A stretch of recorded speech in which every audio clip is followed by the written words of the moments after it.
now we this year emewurade tina Galatians chapter 4 verse number 31 they can say enti enuanom yenye emfunama na emum ye adehye ema ndi so oba Yesu mu a oye odehye ba na Yesu beka no John chapter 8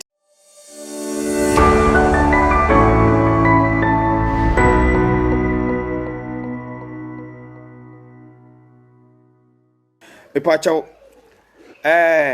ye ka say antichrist epacho tieni ye ka say antichrist the word anti means against. Yesu can say Matthew 12 verse 30 or say the onka ho no na otia me. And na Tito 1 verse 16 say ebinum ka say wodum Nyankopon nenso wode wonwuma epa no. Ebia betimi aka asem bi obefa ne tra that na wode wasem no reject Yesu. Because e kwan pie befa so a ye bede na Yesu no me pa acha e kwan bebrebe. Ubetima deny no based on action. Ubetima deny no based on kasa. E kwan bebrebe so obi ka che say koto ade ebrem na agi sika no wankọ a osoma no wankọ. Wodu anu ka kire say me nkon so a and the same thing wankọ. Ti ni gina ne say ye kan Nyankopon no masema ni gina say ye te ya ye be yesiti. Enti ye kan John chapter 9 verse 4 to 5 na Yesu kan say wo wiase won ewiase han. Say the be ripa enanti ewosum mu. Na 1 John chapter 4 verse 1 say adofo mema ye nya nhom nyina ani na mu ye nso kwese efiri Nyankopon ana nti edi nkan mebo voice no ama ya TV asema Kofi Adoma ebusa Osofo Kyiri Abosom na ono nso emu aya wote emaaye se obi anum se Osofo Kyiri Abosom pese se o president o se wo ye de na onu in terms say no ho ena na wo ye interview no de nti a me kyire mu ne se me mpese ade ba ko a because be kan Exodus chapter 20 verse number 16 wo se eni uyonko ho adanse kunu mu eno nti na Abraham ben Moshe ni common sense fompo no se wo mu kasa na mba be kyire mu make sure se mebo kasa na wo kan no se de be ya wo a wante no won so bete na wo behunu se enya me na me kan to no so na mu wono a na eka eno nti ena mebo voice no interview na mu de ntia me kyire mu ne se me pese hu se ya asem bi mfimfin ena obisa no sa question no ena mo no sa emuaye no na enema mienu ubetima ye mistake ana se asem na wo ka no so wo meni de wo ka no ana wonim de wo ka no sometimes ubetima ye interview na asem na wo bisa wo no wonim enya hokra na wadwene wo ba ubetima ma emuaye bi ba se wo tokoso repeat asem ko no ana chese wonim de wo ka edi nkan yen sha ase ewo abra na obisa na question no se de be ya ye betimi ala de tresem no adeto enema ho ebisa 1 on se ewo mu anu a wo be na obi nim akoka nsem bi ya e kire se ase bible no mu Yesu mu gidie no kura na wo no kura no etum pempenso a na aye bibia wo ho wo ho na obofo oni kwa se heaven kura no opo obeka se onyini tini se wo gidi kura no a akwan ne ye Nyankopon de ato akwan mu no se wo accept o manipa hu se wo gine di na wo reject na nu masem a the same as onyini ni sa na bible na nu masem na tie so manipa hu se wo di Yesu di na wa brabo no Yesu si wo kyiri bone 1 John 3 verse 9 or si wo kyiri bone nti John 8:11 John 5:14 wo gi wo bi o ka se enkoye bone bio nti so do no ka se wo di Yesu di na se wo di bone a the same as onyini ni because James 2 verse 26 na kyerɛ yɛn sɛ gidi anwuma nka ho no gidi wo ye enti sɛ wokwase wogi Yesu di no amfa onwuma ankyerɛ a emfaso bi ene so enti e wasofo pia won betimi no ma no aka sɛ ye gi Yesu di ye di for ye asofo but wo hwɛ ene ye no a ebe ma menum ye na hu sɛ sankrofo no wo mo enyi Yesu ni wo kwan bi so ti no wonder sɛ Osofo Kyiri Abosom make that statement no adentra ebi sɛ wa show interest ewo say that wonyo man banyini kura no ma obetumi aye na eno no ye beba ha no mansa na emumu no no nkomo na odiye no na mpese ye tie bie na yare ne ma to enema ho efiri se 1 kingdom so no ye wonyankopon kingdom ene ye wo ewiase kingdom enti se ye be ye agidifo a me pa chaw ye be ye agidifo a ye mfa nhye etire mu se sa kingdoms ne mienu ewiase de ye no ene nyankopon kingdom no me pa chaw enhia tie ne yo enhia wontumi meye nyankopon nipa at the same time na wo say ye adenti na me pacho almost say empo ehempo yesi me ehemfo nye politics ma asofo nye politics me pacho den na politics mu a yesi osofo a ene ehemfo memo nye politics ede na egwomu omunim ade a ehyemu ede omo say politics eye dirty game enti e dirty game a o fere ho na o fi say wo no uyo obi a untumi that game na gina nchen me pato Yesu baaye no yemfa hyetim say nas government wa asase so no na eye adwuma Yesu baaye na eye adwuma but yemfa hyetim say Pilato bisa Yesu question o Yesu mu aye it the kingdom of this world no eye different from osoro de it Yesu a kingdom no wa ma yate ase say it is not part of this kingdom enti abrabo nsam edi Yesu ko bepo ne so na wo so na hwe no wo kan Matthew chapter 4 na okay Luke chapter 4 verse 5 to 6 de na bonsam ka kire Yesu say so okoto soro no a wo de wiase kingdom we nyina be ma Yesu efise wo de ahye ne nsa na obi a bonsam no pe no e na wo de ema no yentie ne ye pa o enti obi a ope no e na ode ema no nti we kire say ewiase kingdom no bonsam e wo so control yentie ne ye pa na enya nwanwa nyankopɔ din kaka enam no so efa Job so e wo Job chapter 9 verse 24 ese wo de asase no asho obonefo ne nsa enti Yesu baaye no me paacho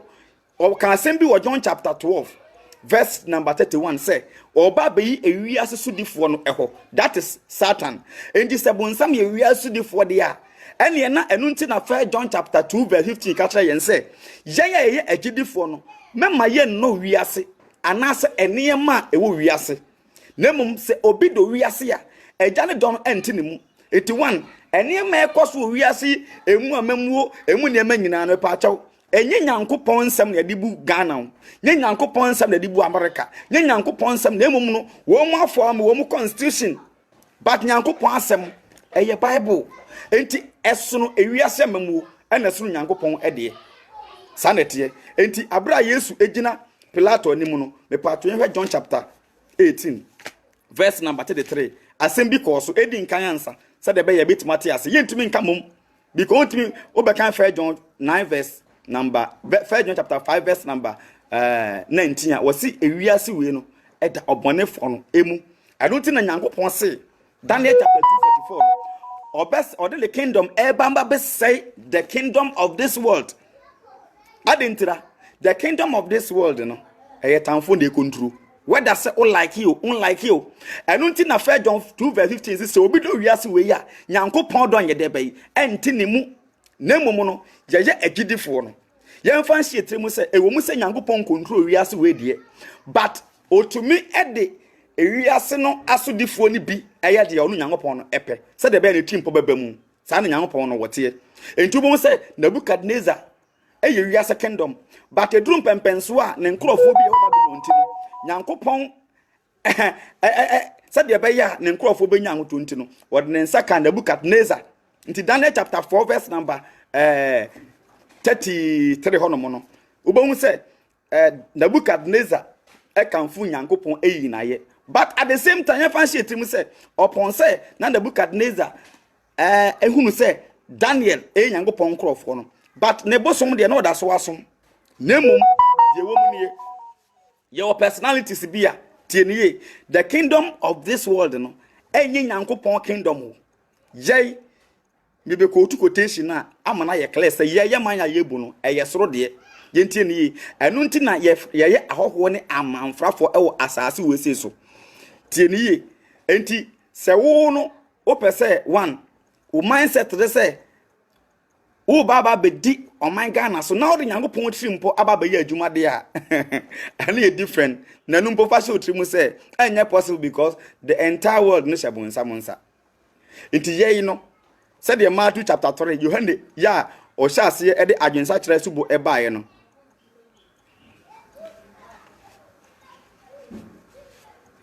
o de o ka adwensa kire ho asubo ho preaching no Matthew chapter 3 no then o kan ye o say monsa kira mo adwene na osoro ina ede baade aben enti osoro kingdom na ho dawubo and na Yohane Yesu preaching Matthew 4 verse 17 was some such a margin or swahini no aben Yesu asuafo no so preaching Matthew 10 verse 6 was some such a margin no swahini na ben Acts 2:37 Peter mu preaching was some such a margin no swahini na ben enti botani nyina ne say ye twi nipa afri the kingdom of this world mu abanyankopon kingdom mu yema ho adanse ewo Acts 26 verse 18 the entia wasoma ese yen kanse mpenti edi nkan Osofo Kyiri Abosom pese wo justify the entia o pese wo ye flag bearer ewo 2020 election mu but enye no ho nkomo na ye din sisie eno no at a possible time no yebedi mu enkomo na emom no enkomo a ye din sisie no eye comment bi a o make ye efa Bible no ho okay Acts chapter 26 verse 18 yenti Bible Acts 26 verse 18 o say na wabue wani na wadane afiri esumu aba hamu na wafiri Satan tumi ase aba Nyankopon nkyɛn na wanya bone fache ene japade wona wode agi a wagidie no ate wo ho emu wote wosinti se nipa a yeka so mu sakira o madwen no ne botaa ne yese wo mu firi Satan tumi ase aba Nyankopon tumi ase na 2 Corinthians chapter 4 verse 3 so se bonsam aye ewiase wei enyame Satan no woye ewiase wei no ni nyame enti se Satan aye ewiase wei enyame dia de wo se me ene wo yetumeti ase ne se bonsam ade kontro ewiase wei anu nti na yei Yesu kyerɛ yɛn paabo Matthew 6 verse 9 sɛ yɛbɔ mpa yɛn kasa yɛn gya wɔsoro wode ho nte wahen yɛmbra desa de bɛya the kingdom of God no ɛno na yɛ Nyankopɔn akronkronfo no ɛde a wɔde ahyɛ yɛn bo a ɛno ho dwuma ɛna wɔse yɛyɛ ɛna Romans 14:17 kan sɛ the kingdom of God no ɛnya didie ɛna nye onom na emom no ɛyɛ abrabɔ trenene nti sɛ obɛbɔ bra a ɛgɛ trenene abrabɔ no ɛne ade a ehinya kɛseɛ paa ti the kingdom of God no ho dwumadie no yɛ righteousness okay enti yɛmfa ɛno nto no na yenhwe asem Osofo Kyiri Abosom ekae na yenimu enkomo abra na Kofi Adoma ebusa no question no aba gidie ne sa asase so ahenie de ye Christopher yenka Bible no ene no say the bre say o yakofa somaba obusa question say Kofi Adoma na ebusa question say say so de ne mate no Bible no cheke say asase so ahenie de yenka ho ena obaba be yi ano meanwhile so no ono so pese woye flag bearer edema ni party a wate no enti oba wa be justify de enti e wo se okoso eye party na dwuma no enti eba ne saa e wo se o pass bi eka na wo followers ne hunu se wo ye right se utimi di party na chi do wo ye Osofo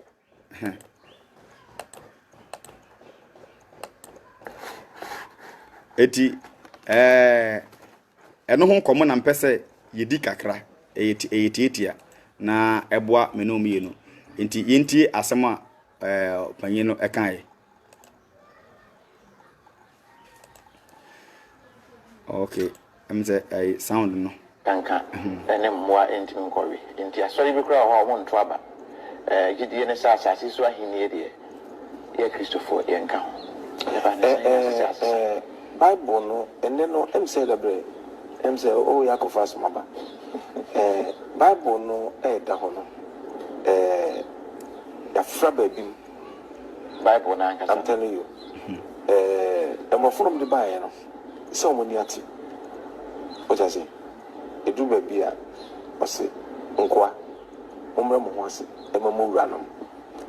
Bible no kwa so say ya de she ndi nkwa be ho sem no oka aha no mo no Bible ne say enkoa momre mo ho ase on say ha no Osofo Kyiri Abosom kwa why very confused ewo these two quotations no the first case ne say o say Bible say ye ya adehye e de Kristo e na Bible na say enkoa momre mo ho ase e ma mu wura no nti enkoa ba ho asem e no woka me pa chaw adehye a ye e de Kristo no e ne say according to Bible John chapter 8:34 o se de oye bone no eye bone yakoa enu se wu sakra wa gwene efiri bone mu a me pa chaw honhom fam no Romans 8:23 bone de nipa ekowum ti bone e de ne so ato nipa so enti obi ti wiase oye kowensani obi ti wiase obabara ensem fata enti John 8:34 say de oye bone no eye bone yakoa na Yesu ka John 8 verse number 30 one e ka kire Yudafo a agenda de ne se motena masemu a mobaye mesuafo ampa na mobehu nokoro no na nokoro no aye modehye enti saa dehye na woka no eye obi a wasakra na adwene afiri bone ho ne obobra kronkron na ode ne ho no wono wo ye odehye ewo awurade mu adentira de enti a wo ye odehye ne se bone eni wo so se bone se bia nei me ne wo ka sei obu onom a agaman edi ne so krono edi ne so ensawie edi ne so chacha edi ne so ya eka ne ho a ono ntimi nkontrol ne ho gisu awakoye de bonsam de bay epe ti na kese ho no wo ye slave e de mahwanya bonsam Romans 6:16 say muhunu se de mode mo ma no se akoa a mo betie no say ye papa e de ko trini mu say ye bone a e de ko owuo mu die o de mo betie no ena ne nko anamo endi se wutie awurade a wo be ye awurade apede ena se wotie bonsam so abaye bonsam apede to mo muti wiase bonsam apede no mo ya enkoa e de ma bonsam ena ya akwa de ma bonsam ma bone na wo ye no hunhun fam no wo ya akoa ena John 8:34 say de oye bone no eye bone akoa enti ye kan John chapter enti sa enkoa adehye na wo kan se gidifo eye no eye se wo ye oyo odehye say because wo free wo ya akoa ma bone ena one ye nyire nim se wo ye odehye a ena obetime di ade wo ya akoa wontimi ni ade empo sa akonya to ewo oman Ghana mu a enkoa na ewo oman Ghana mu akonya to ewo Ghana ha no mu a anase busua bia mu a obi ya akoa ofie wa ya me ni ade enti Nyankopon kingdom so ye kwa akodi ade ewo kingdom nim di se wo ye akoa e de mabone a wontimi nko kingdom nim ti gi se wo ye odehye na be de no aye dehye de be ya be dehye no eni John chapter 8 verse number 32 no yenti asema Yesu e kan John 8 verse number 32 o say na mbehu nokoro no aye mo adehye eti verse number 34 o say na Yesu bua won say meka akere mo nokoro pa say obi a oye bone no eye bone akoa na akoa enka fie da na oba de otena ho da eti se oba no ye mo adehye a mo be ye odehye ampa ti Nyankopon ni so de wo se wo ye dehye ankasa no eye de odi Yesu achi na bone bia eni ne so enti se bone mu bone eni wo so dia na gesa wo di bone so enkunim tu di bone so nkunim dia na gesa wo nya akoa enfama bone ntu yo dehye ewa awurade mu enti e ka se wo bi yo dehye ewa awurade mu a eye obi a odi Yesu achi tirinem wa abra onye bone wono wo ye dehye efi se Yesu ni suban no ene Nyankopon ma ne de ba asase so tirim se agidifo emfolo ti na 1 Peter 2:21 no kan se Yesu wu eja nhweso se yen nanam achi na ona oba wiase no wanye bone da nanso yenhu enada asem ewodanum enti se ka se obi ye dehye ewa awurade mu a na chese na bra ba de be etene anu ti na Paul kan Galatians chapter 4 Galatians chapter 4 no na yemfa ansa no hanom no enwi na yembra ne next ayi no so enti Osofo Kyiri Abosom are confused about two types of adehye no Galatians chapter 4 verse number 6 Galatians 4:6 na samoye ementi Onyankopon asoma ne ba no honhom aba mu akoma mu a oteam se aba eja enti monyanko abiem na mum moye oba na se woye oba de a na wonam Onyankopon so eye odidifo enso bi woteye enti wo se Nyankopon enam doba mezia ne so afraja ba na se ebedi Nyankopon ahyade so a yaba ba Nyankopon ba yanyanko abiem yaba ba Nyankopon ba adeta yanyanko abiem emre bia na wote bone mu na wo ya akwa ma bone ti na John 8:34 ne kan ye no ti se wonya akwa abiem according to Galatians chapter 4:7 dia na enam Yesu eye de ba de eye adehye ewa awurade mu enti o adehye ewa awurade mu a wo na betimadi ade ewo Nyankopon kingdom mu efiri se 1 Peter 2:9 no wo se Nyankopon aye ne mma na eye akronkronfo no waye wo mu asofo ene aheman royal priesthood enti e ka se obi ye royal na ke se o ye odehye enti wo abetimadi ade wo soro no se de Discernment 1:6 nso kan ye no age se wo ye royal because wona mfama henie akonwa to a ye yi hene no free royal family mu enti se yenso ye be ye royal priesthood e de Nyankopon a ye right se ye betimi adi ade na ansa na obeye royal no ge se wo free bone enko aye mu bone enko aye no ne se bone enko aye no ne se kane bi na ote bone mu but afwe de free bone nim ebra tene mu enti Galatians chapter 4 no verse number 31 wasi enti anuanom yenye afunama na emum ye adehye ema tieniye ye adese ma because of enye say what aso de gese odese bo na emum no wudi Nyankopon asade so a because John 8:34 say de oye bone no ye bone yakoa ti uti aso de na da so twempre twalo to winsa na aye de emfata wo da so ya akwama bone and the fashion otrim ti John Galatians 4 verse number 21 was enti anuanom yenye afuna ma anas ye adese ema enti ye adese ema enti verse number 28 na yende anuanom said Isaac tie no ye bohema na said ye sabre no mu no de owo no honam kwan no so no etade wo no honhom ekwan so no sanso enete nanso atweresem no say pam afa no ne ba na firi say enye afuna aba ene odehye ba na ebedi ade otiye enti hanona Paul e de Ishmael and Isaac compare because Ishmael 8 million because of your afuna aba Isaac ene was odi ade because of your odehye eba ena ye kan se yempam afran ne ba no nti Paul de ye example say yenso ye ba Nyankopon nchen a wonso wo Ishmael bi ene Isaac bi Ishmael ne side wo side no eye boni bi ena Isaac na wo side no eye tren ne abrabo enti wo se Isaac ne tena wo mu eye righteousness na pam afna no ne ba na ye nkoa no that is Ishmael enya physical Ishmael hu asem no wo kan da bi na emum no wo ka o de Ishmael gina ho no biama nkoaye a eye boni nkoaye said the case yempam Ishmael any Hagar no sa na won so ba Yesu ma so pam boni bi atu mu because or this yeba na bedi ade nti said the Isaac na was wotena no sa na tene ne abra na was tena mu na nkwaye boni no efuru mu ekọ na wo ye this ye emawurade ti na Galatians chapter 4 verse number 31 the can say enti anuanom yenye emfuna ma na mum ye adehye ema nti sa oba Yesu mu a wo ye odehye ba na Yesu be kan John chapter 8 verse 34 to 36 38 and say oba na ye modehye a mo be ye odehye ampa in the kind of this year no a Yesu e ka say ye honhom fam no eye abra ya sakra ya adwene ne de Yesu pe bobra kronkron ya ye adehye e de ma Kristo afei enkoa mommra me ho ase emamu wura ne mo no eno de eye physical one no woka eye nkoa be ya ebi American say wo ye adwuma wura na wonde wo weka enyina age Yesu adi mu nyina mu awurade mu entubon se wo wakora ne weka na wone ne wo asol ne mu no ana se bia wakwakofa obi fura kurase na betena e wo nchen oye wakoa oye maid oye bema oye servant oye oba oye maid na wone ne nyina ekọ asori a the best wo kire de se one wa woti nipa ne nchen no hweye ne wa anye ne bone and was said to wo master no so akofa nipa ne natan so hweye ne wa anye ne bone. It is true. Yenyin nsa Ghana fo pi etukwan kwa abrochiri. Wo mo ne amanfo e na ye adwuma me pacho enyi we nkose slave trade o. Enyi slave trade ho asem no woka. Ba bia ne woni New Testament woka se yenkoton obi da bi. Akwakọ se Ghana hai ye nkrofo pi a ene nkrofo tete. Eye adwuma e de ma wo mo. Bebrebe obi on ma on wan aduane e ma ne anti a one ne te. No ye obi ono so oprapra fi ba ne nyina no wone ne aunt ne master ene tie obi ono ma na adwuma oye ne se obi bi oye gate man efi ho no oye adwuma ehwa na odidi papa no ne yere ena wosom wo mu ene yitua ne ka enkiba saa no a wo na wo ye saa adwuma no wo momu no ya akoa anasa afana ena master no so ne panyi na ofi ono mu no ena bible no itufo se wo ye akoa na sa wo so be ya adwuma ma nipa no a bo modern se wo be yi wakoma mu aye hweye no ani natam ena wo nso ye master nso ahweye ena wo nso wa ntiete nipa nanim nti se wo be ko quotation we say bible ne say adehye at the same time so say ensambra ho ase emfama yewura no mu a me pa chaw enye slave to ho atam no woka me pa chaw the same bible no abrofo no nso use the same bible ti broni no nso a wono kan bible no o kan bible no say Nyankopon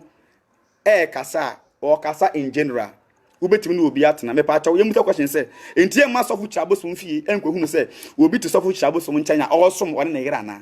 after obe yebanya bi wo ho ti eba sa waba ba ye wafuna anase wakoa ofie honom enti Nyankopon asem se wo ya akoa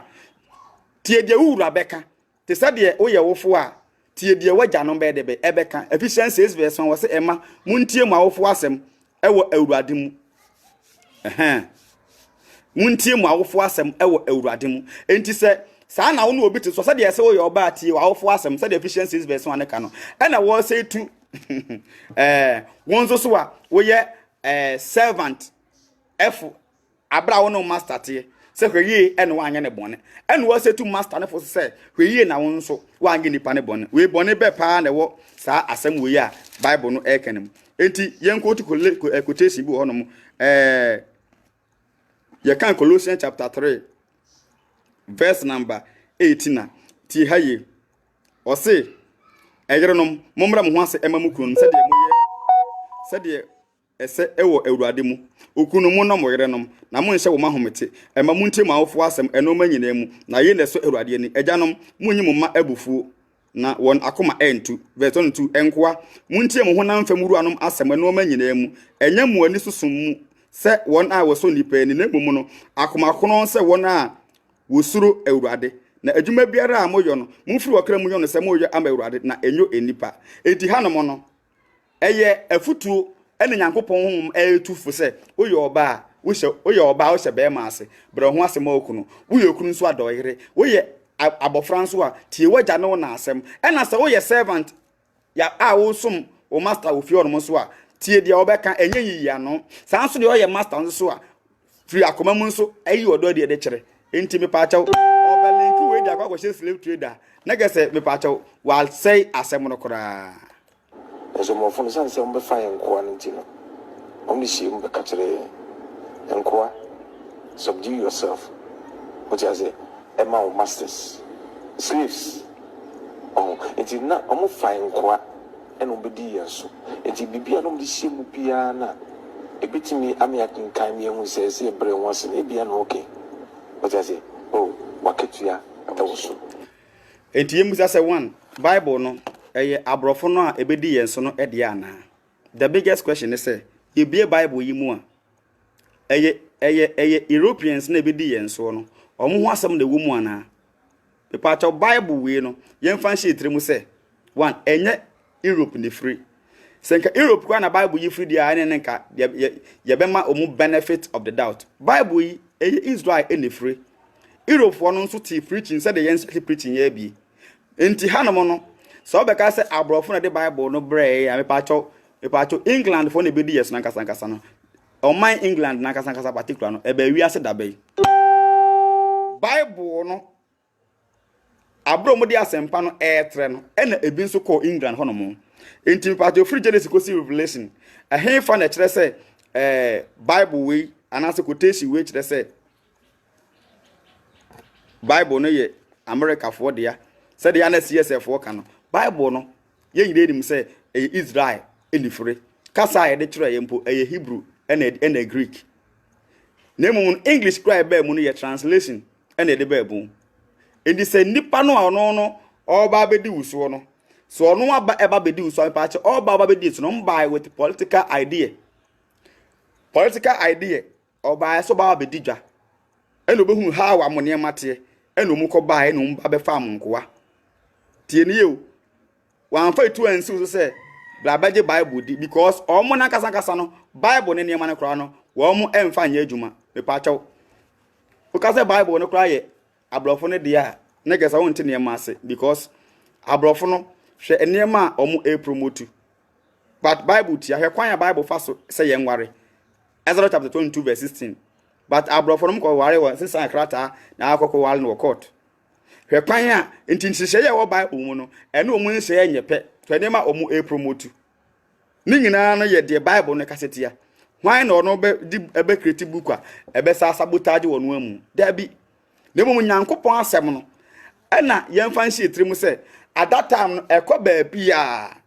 integration bia pese survival a no de ho bata Yesu because Yesu no nyankopon apagya ndadada enti nkramo kura ba ye nkramo no giso mu convince nipa se omo gi Yesu di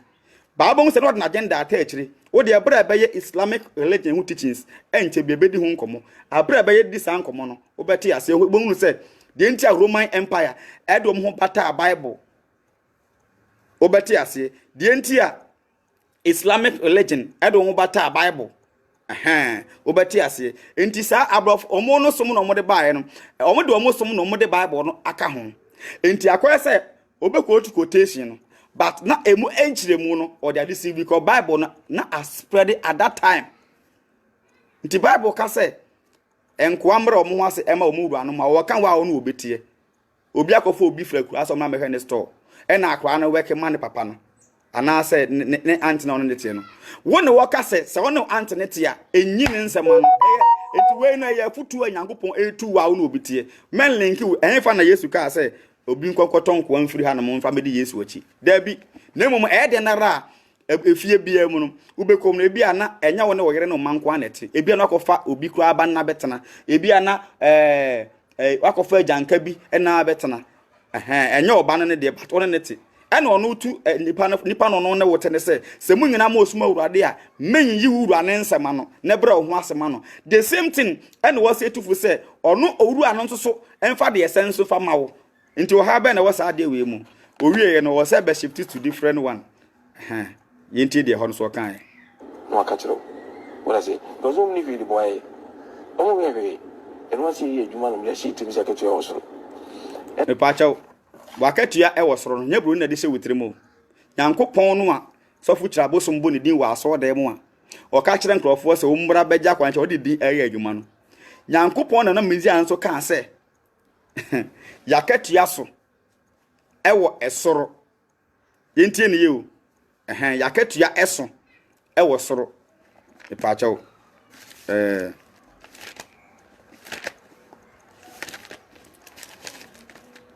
Luke chapter 6 and Matthew chapter 5. And he said, Jesus say wakatua so e wo soro na osi broni na kan ya me pa cha o yemu ya se broni no a ono nso ewisu Bible no abrofo no use different Bible a eye different from Africa dey na King James version NIV good news nye Bible ye kan ya no enye no na abrofo ye asoro nso dey say sa wakatua wosoro no mo de beka che before dia ene se broni su preach ra abrofo nso a no ka so wakatua wosoro nso a ene so o kan hefa na akere won wo de abroji wa na so mbo dabi enti Yesu no na waka akere yen se yakatua na e de ba de eso e wosoro enti yen kan Luke chapter 6 no na yen hwa de na me pa na mo se notification sign bi ma sound bi na later no me check na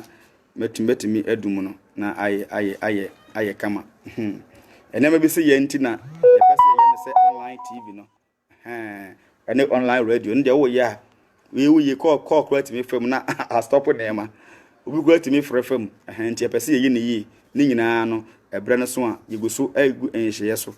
se urade pa ebetumi abamu sa e ka akoma so be support nso a 0247 947812 0247 947812 he Luke chapter 6 no verse number 20 o se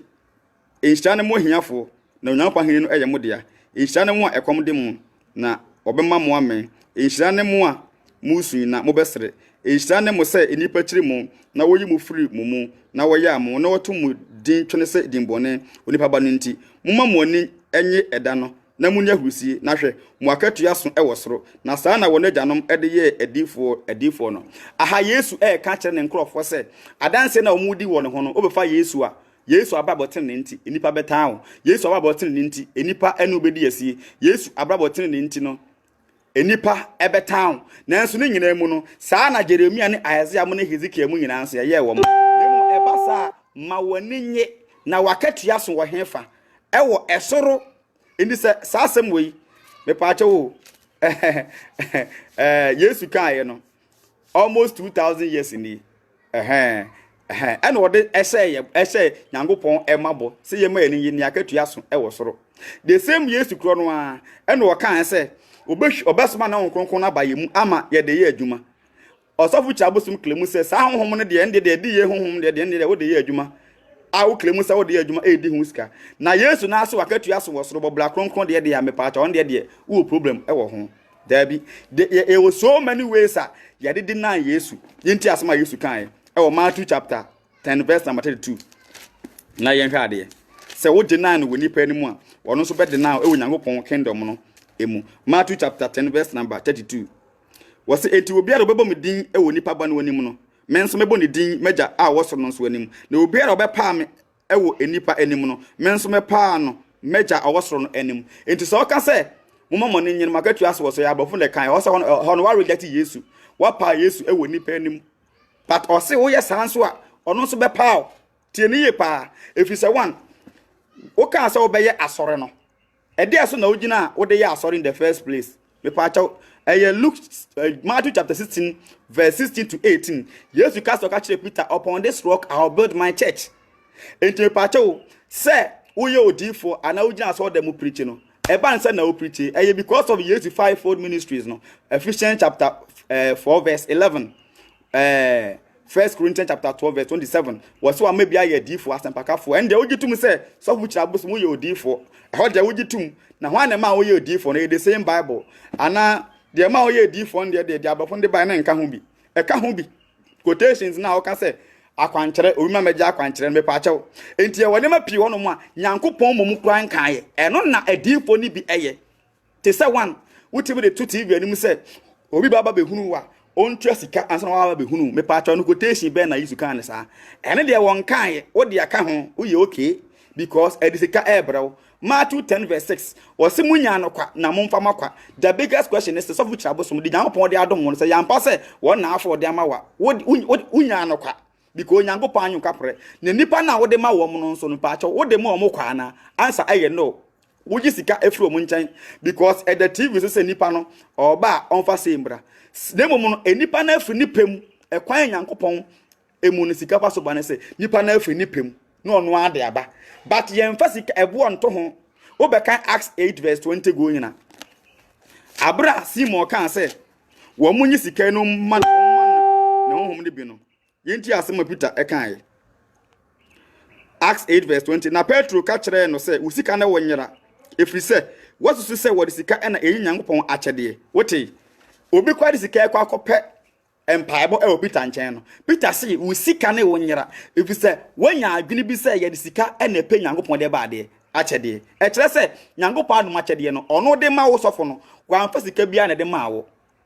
wa anyu sika ansa na ɔde ma wo eni sɛ wo so wo yusu am obi a manyi ne sika na mmom enipa no Nyankopɔn na nwose bi ma no wie ne wo se ebi agye wo yi a ɛno de enya wo na waka 2 Corinthians 9 verse 7 si di obi asusu wo na koma mu no na wo ma enya memmanmfe na nye wo hye so na de ote nanim ema no na Nyankopon edo no enti de Yesu nkaaya no de mepa akyɛw ɛhɔ no ye de asem ba de waka no na aba yi afiri mu mepa akyɛw abrofo ntwere Bible bia wo bro abrofo no niam no a na nko mpese nko mo de hye Bible nim no wo ma ntiba enfa hye Bible nim because of no kuro epieye no and the Catholic Inquisition no mpese nka mo kunkum enkrofo ekura no kuro na nka asempa ne yera no mo nya kwan de mo niam no asem anya ye no na sela wo mo de mo niam no be kan nyamesom ni bi ho ebi ni Christmas ni Easter ne ho ahwani no o say no eni Bible mu but o mo de abeka ho nko mo de ka osom ne ho but anya ye if you say one Sound betime akata ne mo se de kra na ye nkrofo a eye ani abra e penya so ma chiri kwan enti se wo de ai adne ko se Bible ni mu a me pa chaw nipa na obechew enti omont obi ani wada ati abrofo ne ba no wo munim se no kro preach no aspread da enti wo se omo ye omu se han bofo na pa chaw so ko se kronfo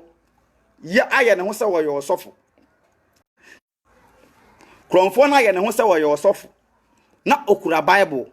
na wogina Bible no so nti uba ne nkyɛn na se owia wa enkyɛ se kronfo na twere Bible no dabi na mum kronfo na hunu se Bible no ye Nyankopɔn asɛm nti se kura no a wa agwene ba ya wo se ɔno ye ni papa ɛno nti ɛna ɔde Bible ni kura ye enti ɛno nkyerɛ se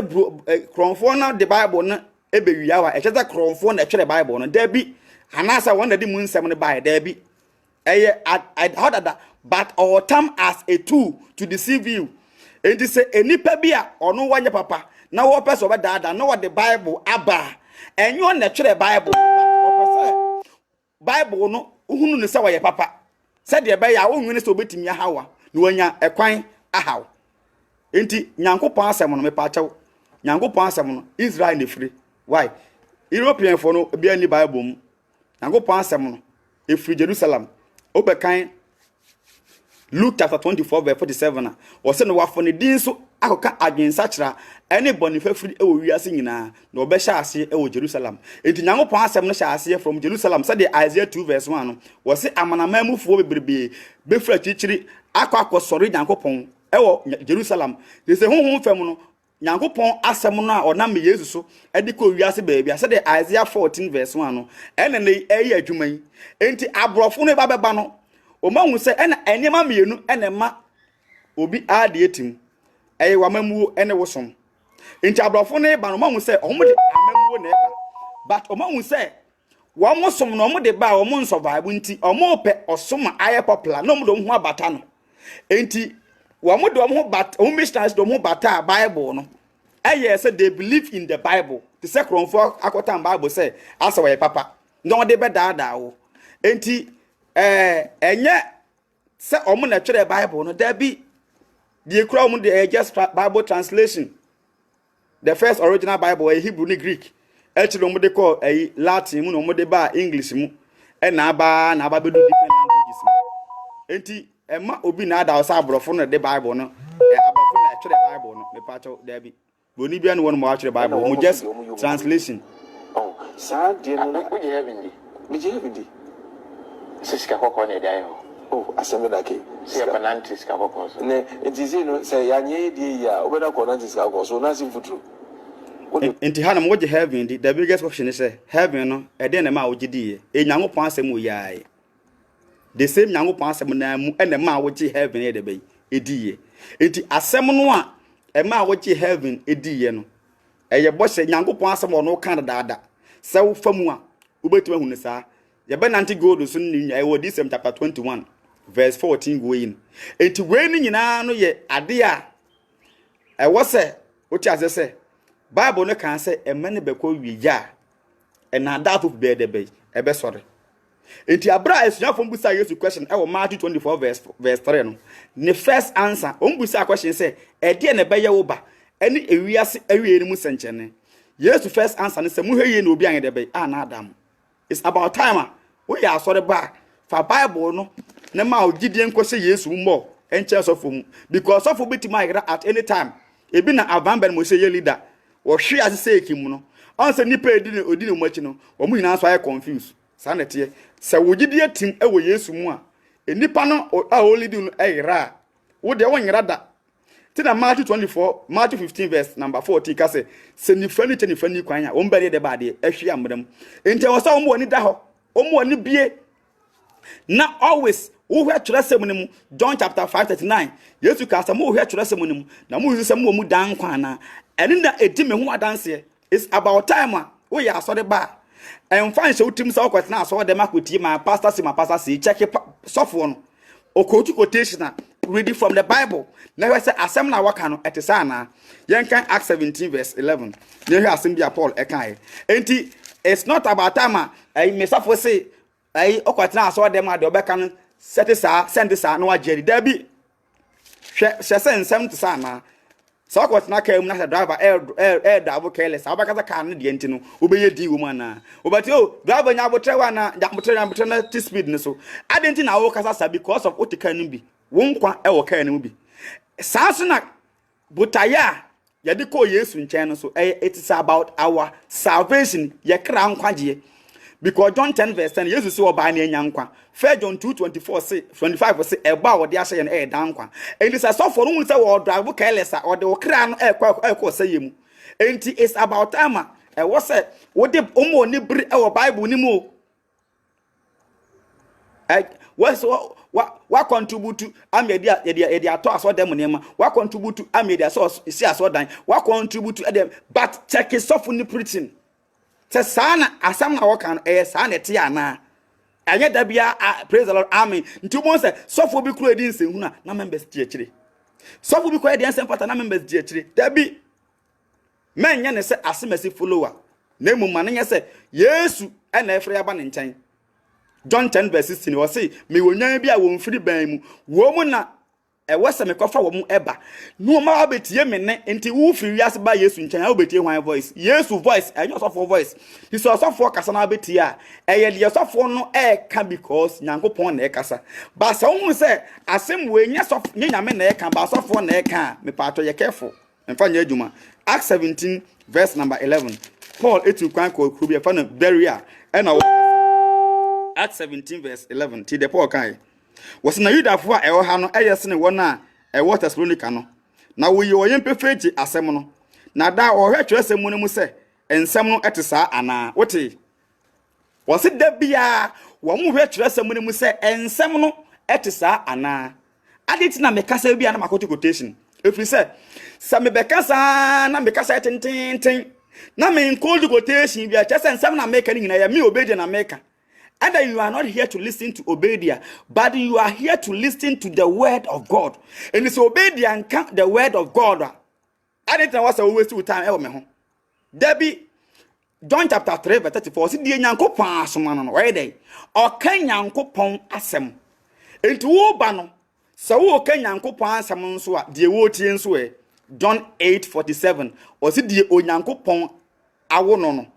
Die ofri nyankopon mu no wotie nyankopon asem ti John 3:34 die nyankopon asoma no oka nyankopon asem na John 8:47 die ofri nyankopon mu no nso wotie nyankopon asem enti die osofo na wono se wo ye osofo no oka hwan asem nyankopon asem na member no nso oba aso nso obetie hwan asem nyankopon asem ndi se koba ne se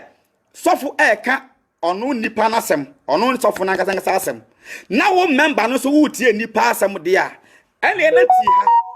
1 Corinthians chapter 2 verse 4 say ye wo asofo a wo mu di nipa nyansa adefe and the kasa kire nipa e basa udidie nsu begina nipa nyansa so enti member bi wona ne kasa onyina nyango pasem so mfa nkasa o kasa abane bad dress na was me de gidie kire me say me de me hu ne say wo kasa about so obo adwaman a onyaya me de ma adwene kire me say enti mo say adentira because of one ne kasa so for say always die wadwene kire no na die kire say wadwene kire so wo ye bone a e kese wo ye bone ba say wo ya na wadwene kire wo say wo ye bone de a wadwene kire so wo ye bone de e kese wo nye bone da bi enya wo wadwene be determine the right or wrong nyankopon ene wo kire papa de papa ene de ye bone because mebu 14 verse 12 say e wo kwan bi a etene wo nipa ni so but na we de ba de eyo wo de yento aso you see look at our country, the mess that we have created for ourselves. What I say, what you say won fi was you go up and found I could try on yes ye bedi ye huni eye futu efri se Bible nimpo kasa about ten ne abraba or the compare say ye ho bete ewo Yesu mu nti a chese efi in general no enye papa nti ewo se ye ho te ti na ba Yesu nkyanya ye do fa esubom na kire se wodware afiri wo bonni mu fi mu ama ho ate ewo Yesu mu nti se ye betra se efi eye papa de a ene nka Nyankopon fa fi enyina ho mabone nti se de bone enye no sa na efi nso enye wo yasetene mu na momu no enye honam fa mfi no ena sa wo prapra ebe kire se obenya Nyankopon ahenie mu akoda bi na mom se udware na wo siesie honam no a siesie wo kra no te se de wo siesie honam no enu nti na Discernment 19 verse number 6 to 8 no wo se ahotefo no nya nkwaje no ye momu atade fitaa na sa atade fitaa ejina ma ahotefo 10 na gesa atade ye perfect it's just a righteousness enti bonsam abrabon so eye fi enti ade eye fi no eje papa na mom physical efi no oprapra ofie na wakoma mu no wa amprapra mu a me paataw Yesu ba obehye enti so aka se yeti yensiesi ha no ebela kosiesie ho no ma enya fama siesie ene de kosiesie soro da bi na mom no fama siesie no se de nipa efi enya ma no saa na Nyankopon mu nso no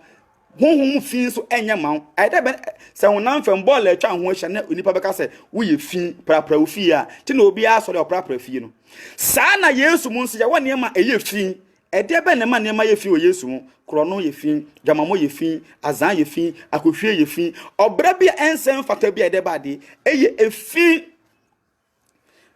enti Yesu pese ya hote e wo Yesu ne mu enu ti na Ephesians 5:27 no o se wode asafo na si wo e wo animonyam mu a edem anase nkekan anase efi bi an de be eni ho nti e wo se mennew ya brabo ye kronkron se de ye prapra efi no enti be kan Matthew 5 verse 8 a wo se enhia ne wona wo makomo ye de ba de emu etie enhia ne wo makomo ye de be etie enti wakoma mutia wa brabo ye kronkron se wo prapra fie na se ukotwa ntro a efie ndem honam fam aprapra ofie ba honhom fam no utifie mu sa aprapra fie office eye neat air conditioning bo ho na wo twempana Osofo Kyiri Abosom ma member ne hunu se honhom fam no wo ye fi dirty so obi twalo to wi nsase hwi a honhom fam no wo ye dirty enti se de wo prapra ofie da bia no prapra oni paduanum na oni paduanum nte Matthew 5 verse 8 enhyane wo makoma mutie enti ye no ye ba Yesu mu a eso honam fam ahote ena so honhom fam ahote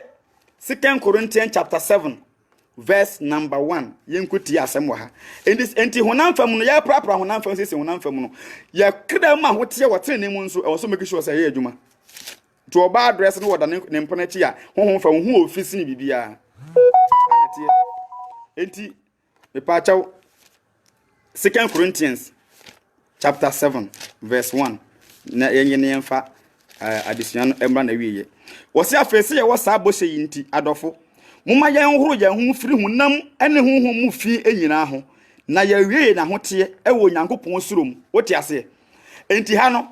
wo se yen horo ye hu firi de baade hunam mu fi ene honhom mu de baade e fi enyina mu honhom mu fi ni bi ne sei ukotwa ntro a eyenkekaye tina Matthew chapter 15 Yesu kan say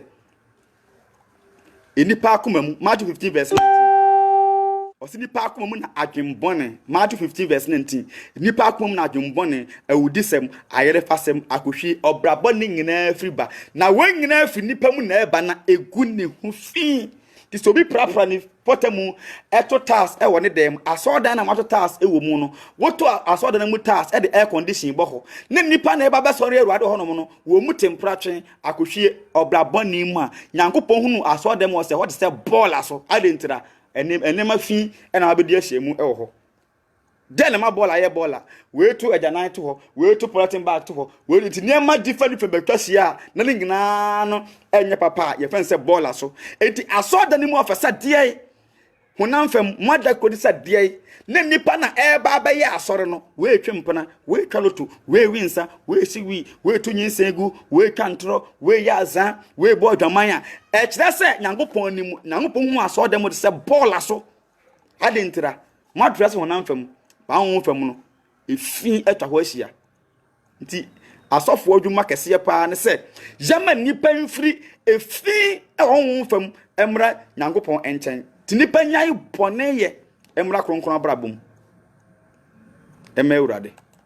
You see, one day when God comes out and says, and then me heaven and me cano, I was a so. But the nipa be baby CC, baby amamo, Christus because CC, baby amamo. Ebi na Christus Yesu no CC obi CC no. Ebi mponia na ebi na ebre so. Enya no kore. Yesu entimi nka say wo de wo Kyiri Abosom na ba be CC o man Ghana. Na eno na ye bo sha wo de ahye nipa. Da bi enenka aburutiri enka ho ofese ne Ghana. But the woman ye Daniel chapter 2 verse 44 no. Was it Nyankopon be set kingdom ayen say ne da. No wa be say the kingdom of this world. Enti be kan Discernment chapter 18 na was it Babylon kese na hwiase na enso no bio. Enti me pato this kingdom of this world no. This Babylon kingdom ewuru abone asema no. Nyankopon ebe say no. Ade nipa aye papa akonkwagie mu. John 14 verse 1 so go sese baby amaye enye Ghana ntimen ka se ebi kra na obefa obi so amana be sese Ghana da bi o se me ko sese baby amamo na me ko sese mama me ba be fam akomenchen se ya fam ha yanko beka asase we according to Bible we asase we e be say totally Isaiah 24 verse 19 going o se asase we e be hwiase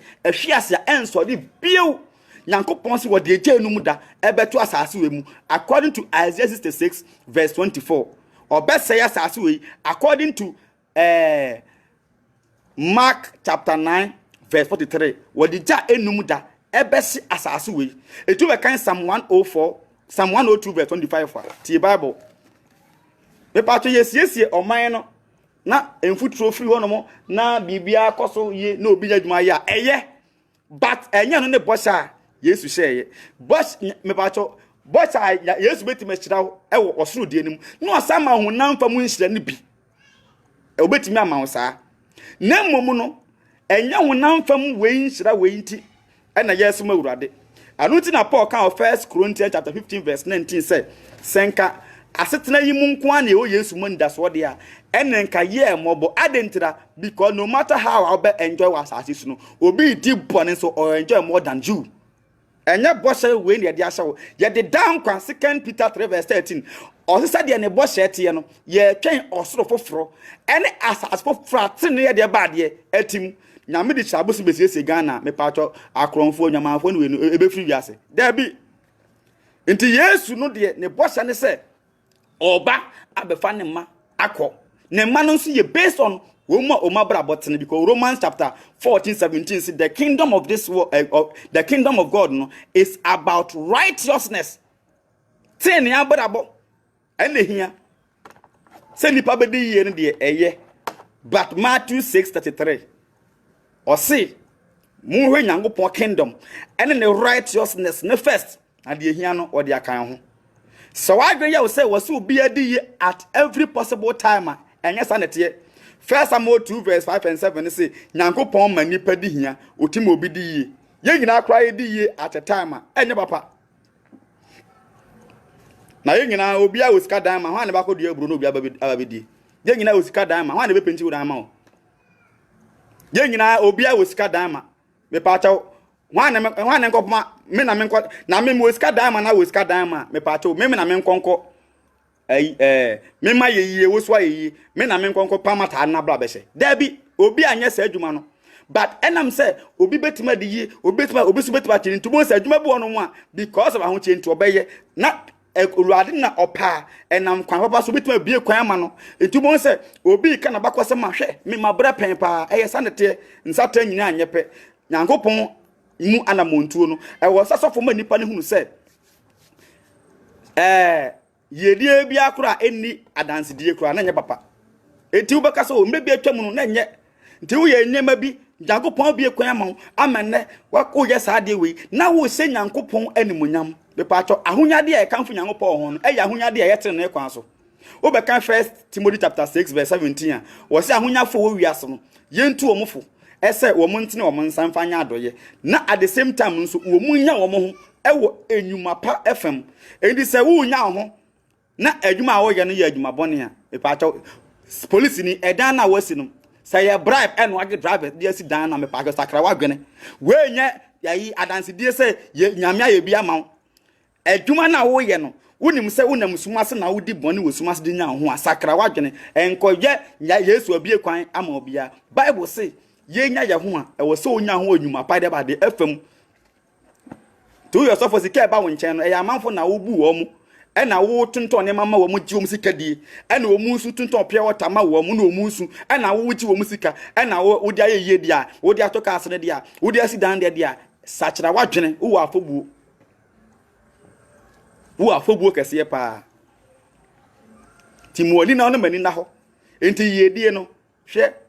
David ayo hin David no Nyankopon sida no but unim bra David bra but sanete man nipa na adwenye ne se nipa eti dem hono no ye ba desta obi e betoka what be that obi e betoka na ba jeka se ye die mpa insha ye honam de nko a da bi but Osenkafa chapter 3 verse 1 say bibia o de ba de e wo ne mbre ye mfa ne se mpo Nyankopon e de ka maako 1000 aba so dem hono mo se obecha obi a 1 by 1 ya fa se otimu se number 1 ne benya first se wonya no anopa o he ase acha ne 630 ebo 630 na ubenya ne de ebo 631 na obi sibenya ne de ebo 632 a obi benya ne de ebo 633 obenya ne de me pa to se masala na mo nipa 1000 na ye cheka 1000 kura mama fa se otimu se de wodi first and do we last no munyina ka no pepe do and then de ye cha mama ba obi benya no first no obenya ne last enti je fan shetri mu se ewiase no se nyank ahonyade nam tene na kwaso na mekon enyam am bobokro no design nipa ye de mfata nyam ho no meka de nam tene na kwaso no mpo no e wo so ma nipa no hu se eye time nti obi apese ofa kwa besi ye because amount for paika wa so dan mu nti onso person se de be e pack bi but first Timothy chapter 6 verse 10 say boni nyina he de ba de sikape a ebinim di akiri eyira kwan ntubo se nipa ne konya adwuma wa aban mu a won se by all means wo toka ni bi nti no no ha se ewi aban Manager said oye aban office sa na oye with them. Witimi pon adwuma no waja air condition asiso. Na okofie. Na ehiafo na ye check na tuya. Udu free ufie dia mun so bibia mu na munum light rock wontonom na light common bob keke kura na am so na otua fie light bench obu afu ye num no abasa ya light asiso ba utimi ja light siso wa aban office na air condition ni bibia isiso na waja atoma ba fi adentra agimifo ye betua ka sakra wadwene adwen no ma adwen nsa kyera when na Yesu tu ho fo a common sense for so monte ase na de Yesu yenkonya ose biem Yesu jabone ye ma adwen nsa kyera mfiri boni ma yete ne abrabo common sense family hwe so be na obi hwe film ho common sense leader say obi ma blaba ji nedi what lose stock obi ma blaba ji nedi Yesu da bi obi ma blaba aye bone menye adamude de Yesu kan no wo se menye adamude onso adamude so sika kra obenya kra no make sure say sika ehon te mentwa nkontompo mfanya ho de Yesu kan no nti wo de Yesu asam to nsani ani na the common sense formula wo mu leader say obi ma bribe agi na dia obehu difference no ese ye wo de oba ese obedada abenya ne ho ba Yesu de so da bi wudi na ti a bobre fata adwen sa kyera manipa hu se wasesa wudi Yesu achi a ma adwene no enye kronkron brabo adwene ma adwene no enye tene ne abrabo adwene enye obi oti aso de kese wudi Yesu achi o na mum obi a onwuma ye kronkron eya aba ena Yesu pese yeso yes enti Osofo Kyiri Abosom ensem o keka no yintie kakra na yemfansi na oba betrem mu ebidim na sede Kofi wana wa ija etiye we ni we abisum yesu mafi ya dan Ghana ni Ghana so ehyem ekoba yakopon si heavy bia ni bebia ma betrem mu mesisi mosasa na montra so liga ene se bede wo so sisi yesu nso otimu otasi me pa chao boshe na Yesu sheye na enya asase so boshe no kure ba akopɛ boshe a Yesu sheye no wo se o ka kire Pilato ni ko otu a kire stop it o ka kire Pilato wo se my kingdom is not of this world. Psalm 102 verse 25 or say asase we no obese no kra mako to Isaiah 24 verse 19 going mako to Hebrew chapter 1 verse 9 to 10 going na wo say asase we no obese no kra and find so trim that say nyankopon be fa nipa bi so asesi asase forever enye no kore why nyankopon kan sada on kan ntaw ba bia si nyankopon bo na obi kwa ma wa e pa taw Job chapter 20 verse number 3 going was in nyaatwomfo ni gie eye bretie bi nyaatwomfo ni gie no eye bretie bi within a short time nyaatwomfo ni gie no eye bretie bi stop it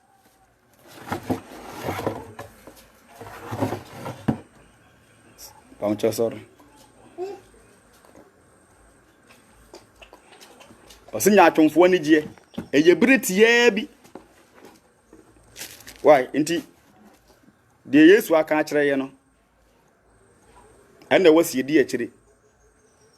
nya di nipa ka nya asase ro besi de ma ye 2 Peter 3 verse 13 said in the bosh het ye ne ye twen osoro foforo ene asase foforo ya trene atimu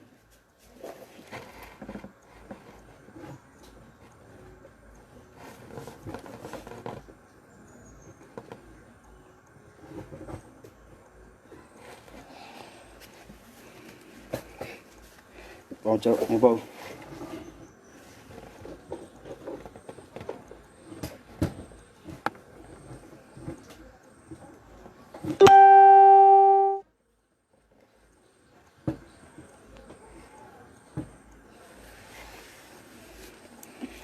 Enti abusia no kro eye ba kope mo bi me ka say Yesu be fa nipa bi so abesi asase we da bi Tina Paul kan 1 Corinthians 15 verse number 19 say asetran mu kwa de oji Kristo modi da so a enka ye mobo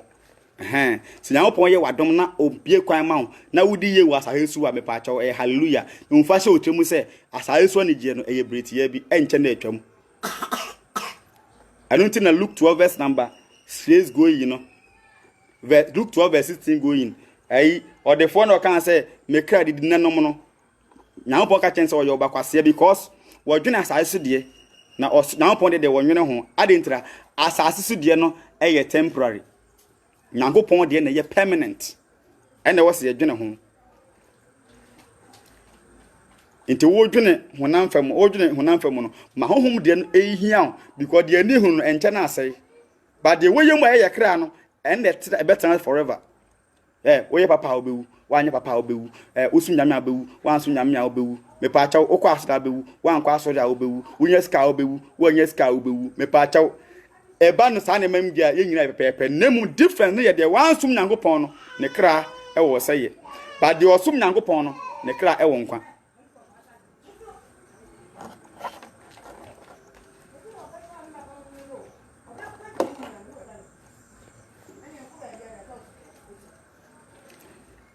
inti na yenfa ya no ema na wie ti so fa no be sisi me no many wie pe no se be wi me ko sisi me sisi wi a nti ne si yakopon ka se mu nyina mo heaven ne buku ne su na no ha ehi fa ne yakota nyankopon entimi nka se ye heaven ye bukom ensu na no nemum no ye betuma tufo ese ye ni ye huni ye ni ye huni ene ye wo afutu a ye de ma ye ho se uprapra umpotemu ebise one ye ka se bone a ye wo nyema bebe sa okoto ball agu awonten na wo ball no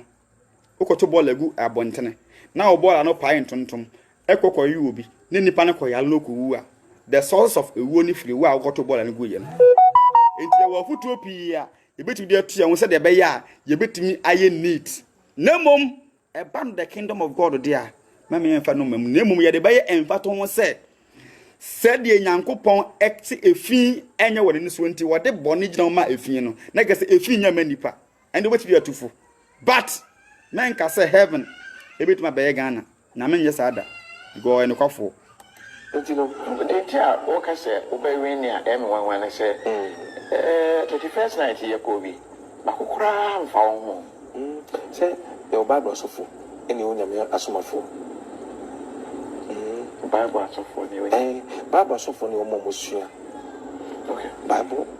na omo eka Bible chinkofo omo nye Yakopon Osofo omo ye Bible o kan Jeremiah 28 verse 8 Jeremiah kan sem bi Jeremiah hyenkom ese osaye beba Israel so ena Hanani hyenkom se asunje beba Israel so ena Jeremiah kan sem bi but ade ba ko se ti asense say obeka se nyankopon say you extra careful because nyankopon kasa e was say nyankopon de waka no en na was epie yes na me nipa kra me nkasa na so beka se mesia metia enya mede ti nyankopon enso enkasa na so nyankopon say it is up to you. Ti Jeremiah 28 verse 8 no was say odifuo no a nyankopon soma no krom se na so kan no bamu a ene ye behu odifuo a nyankopon soma no e wo no krom but Bible no so me atase se ye wo odifuo de ba de atrofo pi e wo ho ti 1 John 4 verse 1 se me menye ho mu nyina ni ba yen so ngo se ifu nyankopon ana ti last me de be church hawa prophecy etie de behu se we e true prophet we ye false prophet Bible no emu na safo nyina de ba de egu enye careful na bibia ntimi nkonkan emfamaye na enema pi ena ebekoso owie ebremu baby no so ebedi ni djuma ekoye enipa ena osi Yakopon asem mapa eba bidi na defi yame asem abedi ni djuma wi we history e abakosem o Bible ye history e abakosem me ba chaw o se Bible e abakosem e history me ba chaw da bi enko kan se Bible no ensem no ebi abako ye kasa me pa chop unim prophecy wo Isaiah ya enya mamu the kingdom of God a prophecy embem now bo hwe no ho bagu nam nyina so ye world 228 ego so ye adwuma ne wo kasa Bible ya abakosem a you don't know what you are talking about nyankopon hyade ya wode guide this ewiase tie ni tie asem oyi Matthew chapter 5 verse number 70 yesu ka se mu nsem ba sem be sem na di for ma me say ne mu be hye ne ma ene wo se osuru ne asase nyantwa mu yi ni atwerede ba akopɛ na sense sai bi pom firi Nyankopɔn asem ni mu ento gise ni nyina abamu ansa oso na ase ntwemu wo so beka se Bible nsem ya bakosem saa yes bebu wiase atemu dem ya bakosem Matthew 25 verse 1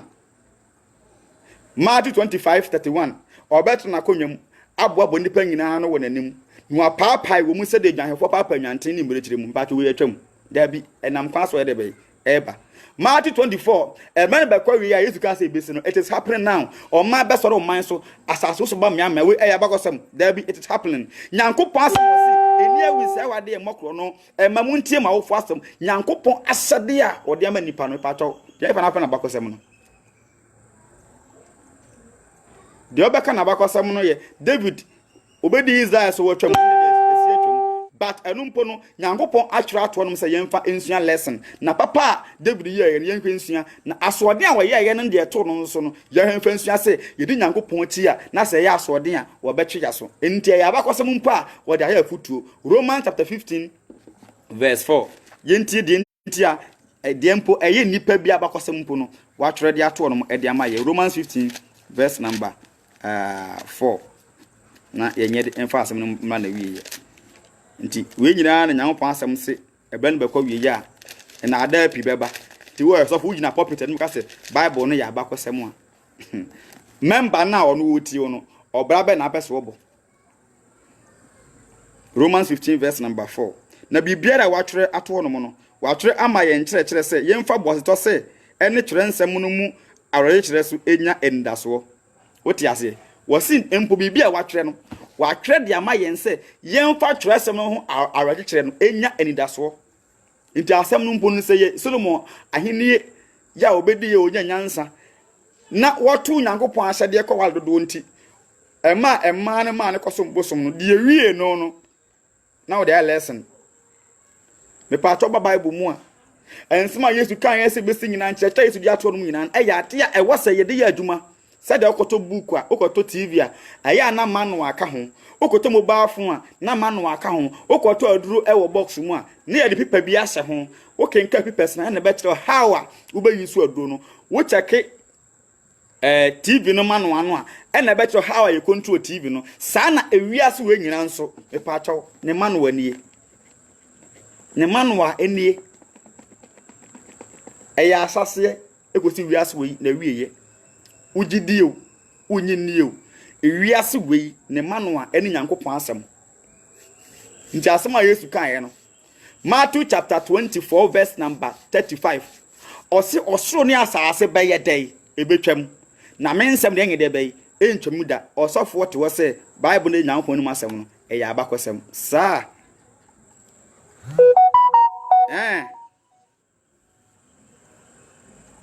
Debio osi woso na asebetwam na mensem de ntwam da asase impo do ho nya ntwam osoro we wo ho enya ntwam e man se na akasa Nyankopɔn asem de atwam ya bakosem debio Matthew chapter 24 35 Isaiah 41 verse 8 to 10 I mean Old Testament Isaiah 40 Isaiah na yemfansi ade wa Nyankopɔn asem de bra ete woda oti ase o onti ase o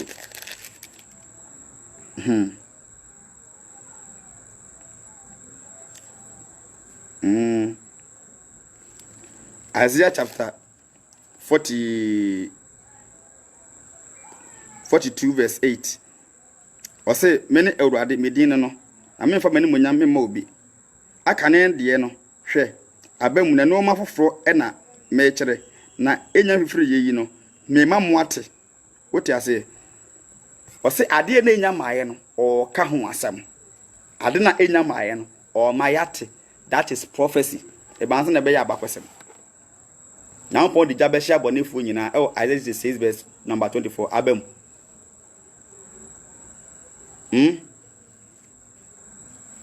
enti ema obi na ada ma wani na ho na ebe kakra no ye beti abunso makase a echen wi TV osi Nyankopɔn asem mapa eba bi di dwuma edi na sa akɔrɔ nkyɛn enti ade bi hu Bible mu pia ye Nyame asem ba bi no so ebedi ni dwuma ekoye enipa ene troye ya ntoro so anka benya de na kenkan se ni obi no kotena ase ene oboabo ano twetwo de breye ne enti ka benya he fana kan Nyankopon no enipa na Nyankopon no oyi kire obi no Nyankopon na ahom da so ho ndi obi antwene mpo a Nyankopon na betima sa adana di obeka Hebrew chapter 1 verse 1 na wo Nyankopon so ene esuhudo so yi ne ho adi kire agyanem no sa na ndeyin so onam ne doba waye no ade nyina difo no enam ne so de be ekasa nti na awie mu no onam mezia no so de be ekasa kire ye Nyankopon asem ede na ye abakosem ene so ko fa firi nifa biblia poro ene so yin ni mum sisi no Yesu Kristo ka bibi o se die obeno matra ene won kongo obetemu no no die o Filipe mun kasa do betie firi eja ne che no o de mama enti hon kronkron na Yesu kan so ne abetena no saa hon kronkron na di Peter mu Paul mu eye adwuma a hon kronkron ne nsam na ya twere e de ato no mu afa ban se ya abakosem honhom no kan so ne ba betena no honhom ne ba ya mpa e ma mpa woni yete emu bi na Peter mu Yakobo ne Yohane mu e de kan Nyankopon adwene ya opese nipa nante mu e kire ye ya ye de atwere as Bible no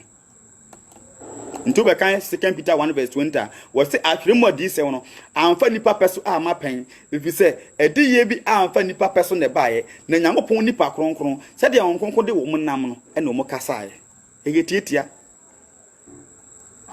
ini sa wo se nkom na nkom hye no eri de e wo twese mu amfa 1 John 4 verse 1 say munso honhom no hwe se efi Nyankopon ana nti se odifo bi hye nkom na ye de Nyankopon asem Bible e na eso ahwe nyahu se eye anase nye what I say enti no onkongo no ti mu no ende oti fi nyame che no de mai eno ne ye di mai eno de di e bobra ni mum nye Bible woti asem o ja busema waka wase honhom na ti mu no ana de bobra ne mu anya Bible na mpato we na hu se honhom na ti mu e di fra urade segi so so hwansa ye de tresem no ene so hwe se efra urade ana se mfra urade de se bibi o ka o hye nkom na ebam me pato hye nkom na ebam okonfo so hye nkom ebam yes obo mpai mo bi enya adwuma obi tibi akokonfo ncha konya adwuma obo mpai mo bi nya akwantu a obi tibi akokonfo nchen akonya akwantu difference e wo konfo nchen ene wudi fo nchen e de enfa de ma we ye di fo we ye konfo ne se wudi fo de ne Nyankopon asem no e pepepe okonfo de ne mfa nyame akwan so nti with that Bible no me pa chawo wo hye nkom na be ma wo ye konfo ana pese ma ati ase se wo de na amfa Bible ne kwan ne so a wo ye konfo Bible dia kenken hu se nyame e wo ampa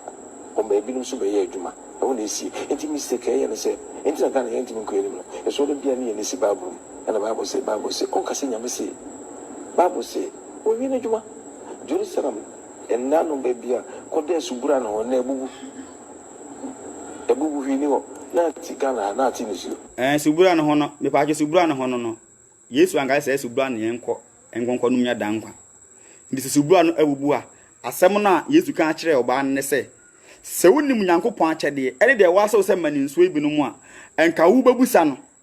na wa mawo enkwansu nti ye pe ensu a ye no ma ebeta se da eye John 7:37 the succumb de no omra Yesu nchen emenum enkwansu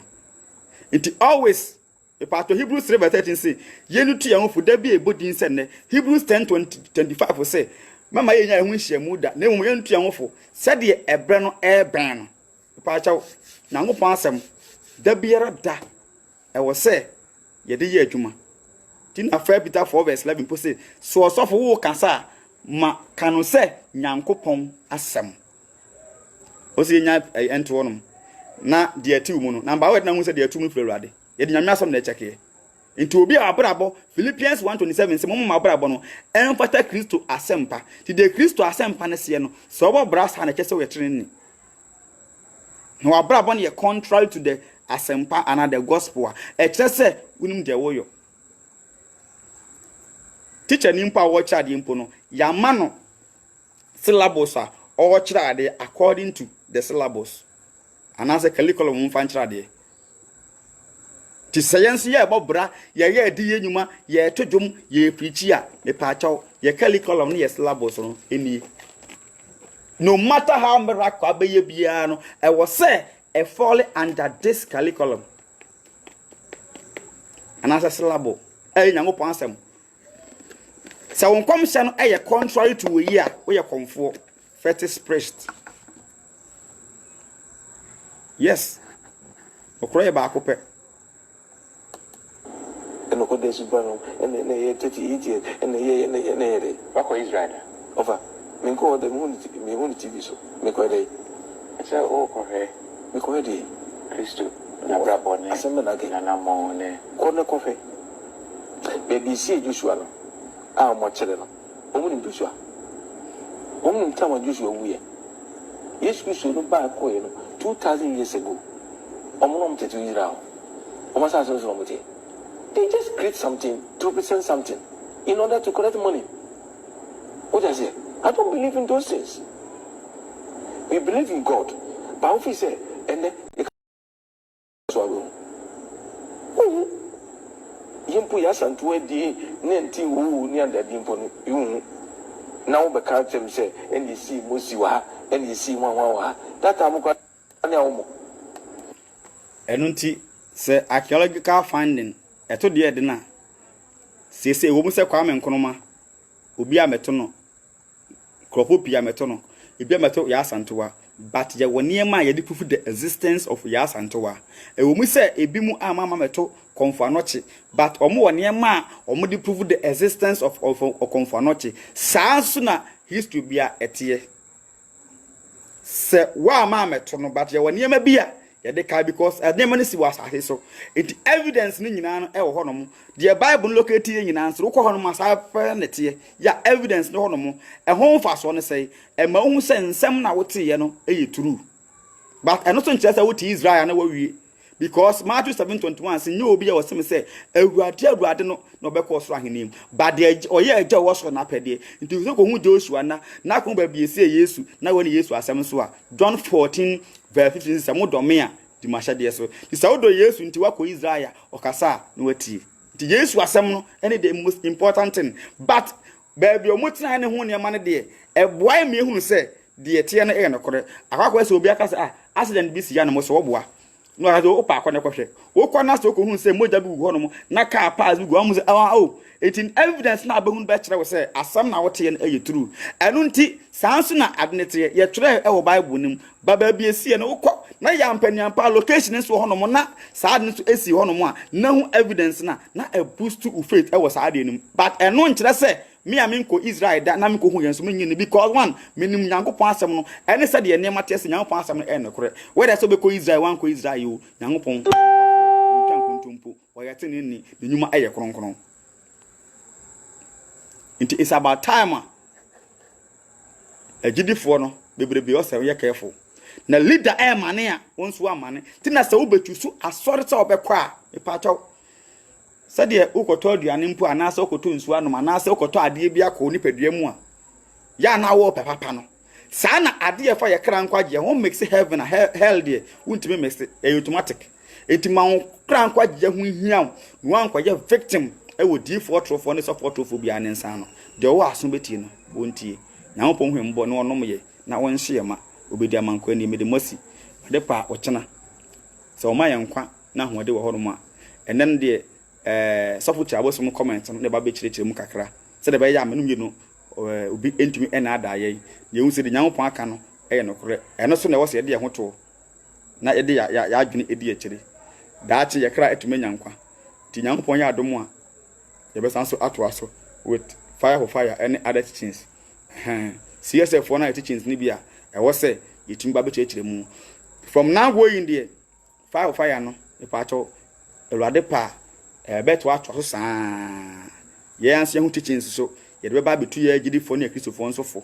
e wo nya mesumu se de behwo na ye kra betumi enya nkwaje nti ye de asi Obediah Amankwah de se de bia ye ka no online TV ne radio no ho ye hye no nso no e da so e da file so e ka akoma so be support se de be ya dwumadie no be wiemu die a ni nyina no betumi afre number na 0247 947812 0247 947812 0247 947812 and 0273 568 777 Ewurade nchira me no nchira wo no nchira no na ifidi entremu emra trene mu ne mfa na ase ema Nyankopon edin Awurade adom emra yen so yen share video no as many as possible answer na etimi afri so se de be ya hofro so nsa ebetumi aka bie enam me no nyina so na hofro tumi exaka bia enam se ba okre bia nka wo yira no obetumi aba Nyankopon enchen ama enkwimdie aye adwuma ama me no mienu nyina eno nti yen share video no na invite nkrofo na hofro pi so aso entimi entibi abra ye free so akro no ba chaw afi no aba de na ye wie ndu ya kire ebetimi asa ahwe ni nyina hofro abra ye de teachings no ese no Awurade nhyira no no mo ye na dum ti amen.